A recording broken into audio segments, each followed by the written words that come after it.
ایک بزرگ کہتے ہیں کہ سرے بازار چلتے ہوئے کسی نے میرے ٹخنے پر ڈنڈے سے چوٹ لگائی۔ درد اور غصے کی کیفیت میں پلٹ کر جو مارنے والے کو دیکھا تو ایک نابینا تھا جو اپنے ڈنڈے سے راستہ ٹٹول رہا تھا۔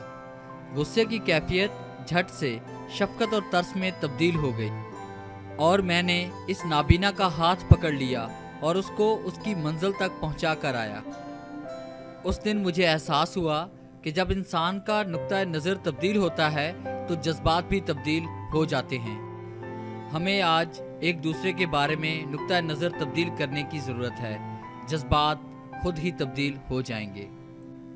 اگر آپ کو ہماری یہ ویڈیو اچھی لگی ہے تو ہماری اس ویڈیو کو لائک کریں، شیئر کریں اور کامنٹس دیں، اور ہمارے چینل کو سبسکرائب کریں اور بیل کے آئکن پہ کلک کریں تاکہ ہماری آنے والی جتنی بھی ویڈیوز ہیں ان کی نوٹیفیکیشن آپ تک بآسانی پہنچ سکیں۔ Thanks for watching.